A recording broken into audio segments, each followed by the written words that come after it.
Friends, చూడండి. ఉల్లిపొట్టి colour గొట్టాల్లాగా ఉంటాయి కదా ఫ్లవర్స్.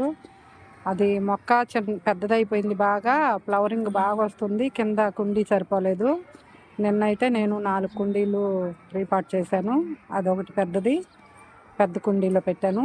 చిన్న దాంట్లో సిమెంట్ కుండీలో పక్కన ఉంది కదా రెడ్ది, దాంట్లో పైన వస్తే ఇంకా ఇక్కడ ఇక్కడ ఎల్లో పూలు, ఈ ఎల్లో పూలది ఒకటి చేశాను అనమాట. కింద కుండీ చూడండి, బ్లాకు పెద్దది.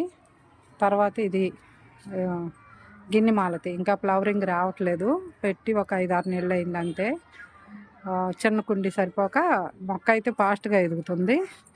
ఇక్కడ ఒకటి గిన్నె మాలతి, అదే రాధా మనోహర్ మొక్క, ఇదొకటి. ఇవేంటంటే పెద్దవి, వర్షాలు వస్తున్నప్పుడు ఎండగా లేకుండా వాతావరణం చల్లగా ఉన్నప్పుడు చేసుకోవాలి పెద్దవి రీపాటు.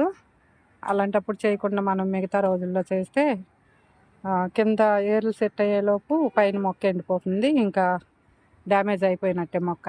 చిన్నవి అనుకోండి, రీపాట్ ఏ టైంలో చేసుకున్నా మనం షేడెడ్లో పెట్టుకుంటాము. అవి తర్వాత మళ్ళీ దీంట్లో పెట్టుకుంటాము ఓపెన్లో, అప్పుడు సెట్ అయిపోతాయి. ఈ పెద్దవి ఏంటంటే ఇలాంటప్పుడే చేయాలి.